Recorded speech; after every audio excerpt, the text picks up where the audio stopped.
మధుప్రియ పరిచయం అక్కరలేని పేరు. తెలంగాణ పాటకు పర్యాయ పదం లాంటి పేరు. తన నోటి వెంట పాట పరవళ్లు తొక్కుతూ ప్రవహిస్తుంది. ప్రతి గుండె గొంతుకను స్పృశిస్తుంది.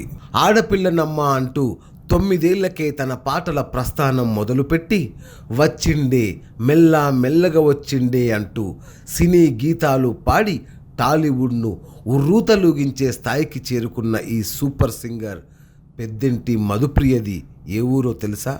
కరీంనగర్ జిల్లా గోదావరి ఖని.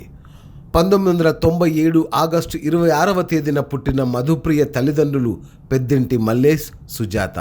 3 ఆడపిల్లల్లో రెండో సంతానం మధుప్రియ. 5వ తరగతి చదువుతున్నప్పుడే మధుప్రియ ఆడపిల్లనమ్మ అనే పాట పాడి అందరినీ షాక్కు గురి చేసింది. అంతేకాదు ఆ పాటతో ఎంతో గుర్తింపు తెచ్చుకుంది. ప్రస్తుతం లా చదువుతున్న మధుప్రియ తెలంగాణ ఉద్యమంలో చురుకైన పాత్ర పోషించింది. తన పాటలతో ఉద్యమకారులను కదం తొక్కించింది. 18 ఏళ్లకు తన స్నేహితుడు శ్రీకాంత్ని పెళ్లి చేసుకుంది.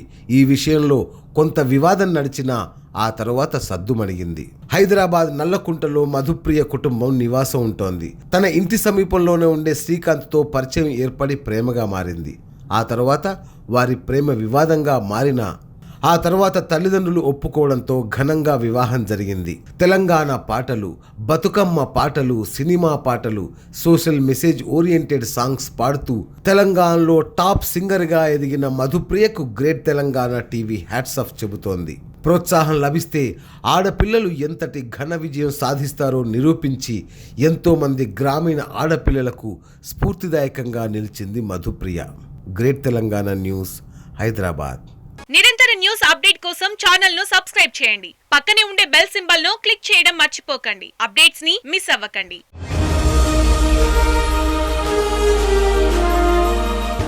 Thanks for watching.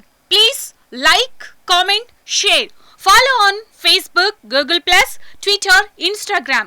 For more updates, please subscribe Great Telangana TV.